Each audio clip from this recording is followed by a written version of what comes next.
क्या वो अपने इस सफर को पूरा कर पाएंगे? सफर लंबा है लेकिन हौसला बुलंद है। किन किन मुसीबतों का सामना किया है उन्होंने अब तक, क्या कुछ हुआ उनके साथ पाकिस्तान और भारत के बॉर्डर पे, क्या कुछ आगे होने वाला है उनके साथ, कितना किलोमीटर का फासला तय करना है उन्हें, कितने किलोमीटर पर डे चलेंगे तो अपनी मंजिल तक वो पहुंचेंगे, क्या वो अपनी मंजिल तक पहुंचकर हज मुकम्मल कर पाएंगे कि नहीं। इस वीडियो को पूरा देखें और जाने कि क्या कुछ होने वाला है सिहाब चित्तूर के साथ। So ladies and gentlemen, boys and girls, this is your host and दोस्त एंकर अब्दुल्ला कामरान। और अगर आपने मेरे चैनल को अब तक सब्सक्राइब नहीं किया है तो एंकर अब्दुल्ला कामरान को सब्सक्राइब कर ले। आज हम बात करने जा रहे हैं सिहाब चित्तूर, जो कि केरला के मल्लापुरम डिस्ट्रिक्ट के रहने वाले हैं, जो कि 30 साल के हैं, नौजवान है, यंग है, जोश है, जज्बा है, इरादा है कि 2023 में पैदल चल के हज मुकम्मल करना है। लेकिन दोस्तों, घर से वो निकलते हैं 2 जून 2022 को। तकरीबन 4 महीने पैदल चलने के बाद एवरी डे, हर दिन 25 किलोमीटर पर डे ट्रैवल करना है, उन्हें कवर करना है पैदल चल के।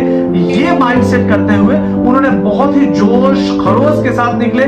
जिस स्टेट में गए, हिंदुस्तान के जिस जिले में गए, जिस ब्लॉक में, जिस मंडल में गए, लोगों ने गर्मजोशी से उनका इस्तकबाल किया, उनका साथ दिया कि हिंदुस्तान से कोई जा रहा है पैदल, कहा हज करने के लिए मक्का, सऊदी अरब। ये वाकई बहुत बड़ी बात थी। ये खबर पूरी दुनिया में फैल गई कि भारत के केरला से एक नौजवान लड़का निकला है जो कि पैदल 8600 किलोमीटर का ट्रैवल करके मक्का पहुंचने वाला है। लेकिन दोस्तों, ये सफर इतना आसान नहीं था। 4 महीने जब उन्होंने पैदल सफर किया, उसके बाद वो पहुंचे अमृतसर, पंजाब, जहां पर भारत और पाकिस्तान का बॉर्डर है। उस बॉर्डर पे पहुंचने के बाद उनके साथ क्या होता है वो बहुत इंटरेस्टिंग है। उनको जरूरत पड़ती है ट्रांजिट वीजा की।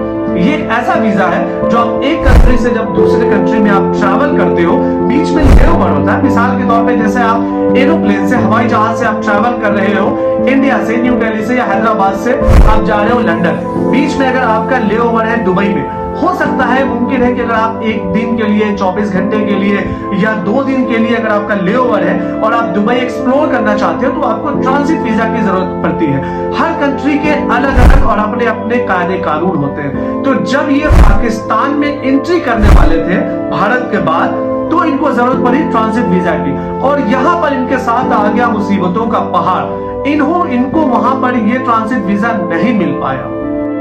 दोस्तों, जब इनके बारे में ये खबर फैली हिंदुस्तान के अंदर और दुनिया भर में कि इनका एंट्री नहीं हो पा रहा है पाकिस्तान में, तो बहुत सारे मुसलमानों ने, बहुत सारे उलमाए कराम ने भी ये कहा कि जिनसे आप शायद इत्तेफाक रखते हो या नहीं रखते हो, ये मुझे नहीं पता, लेकिन लोगों ने उनके ऊपर तनकीद करना यानी कि क्रिटिसाइज करना चालू कर दिया। उनको ये कहा कि ये सिर्फ और सिर्फ दिखावा है, ये सिर्फ और सिर्फ उनको ये क्या कह सकते हैं कि आज के टाइम में अगर जब आपके पास सारी की सारी फैसिलिटीज मौजूद है, खासकर से हज उनको ही करना होता है जिनके पास मालो दौलत होती है, जो एलिजिबल है हज करने के लिए, उनके ऊपर हज अप्लाई होता है, अदरवाइज आपको हज करने की जरूरत नहीं है। तो अगर आपके पास उतनी मालो दौलत है, उतनी सहूलत है, तो फिर आप एरोप्लेन से क्यों नहीं जा रहे हो कि आप पैदल जा रहे हो? इसका मतलब है कि आप प्रोपेगेंडा क्रिएट कर रहे हो और आप सिर्फ और सिर्फ पब्लिसिटी हासिल करने के लिए ये काम कर रहे हो। लेकिन मेरा ये मानना है, पर्सनली मेरा ये मानना है कि ये जरूरी नहीं कि ये काम सिर्फ और सिर्फ पब्लिसिटी के लिए किया जा रहा हो,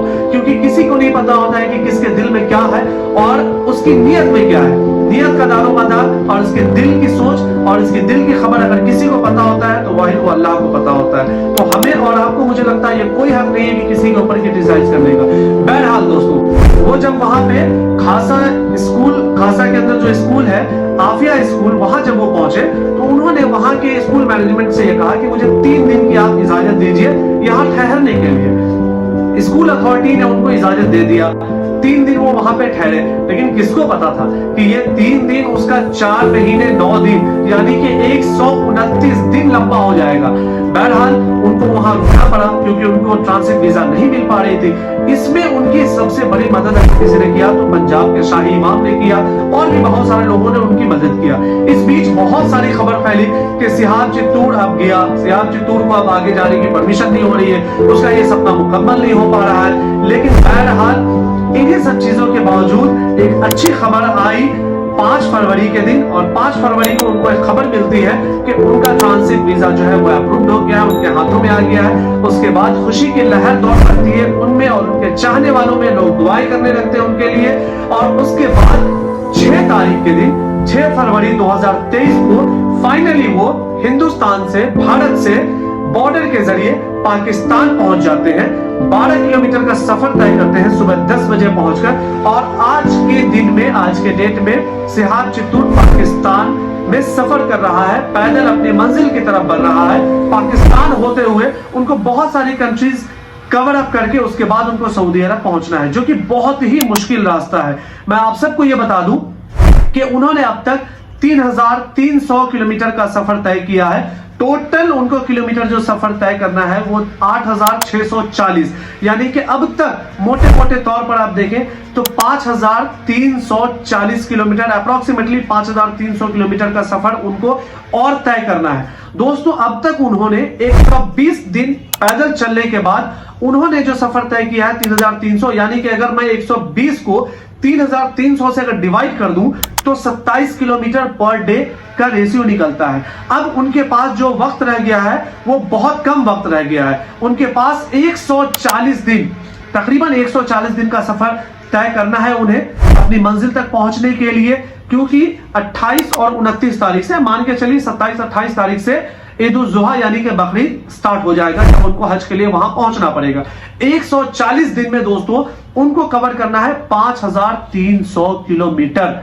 5300 किलोमीटर 140 दिन, तकरीबन 37 किलोमीटर पर डे, यानी कि 37 से 40 किलोमीटर के बीच का सफर उनको तय करना पड़ेगा नॉन स्टॉप। अगर आगे किसी कंट्री में, ईरान में, इराक में, कुवैत में अगर उनको प्रॉब्लम ना हुई तो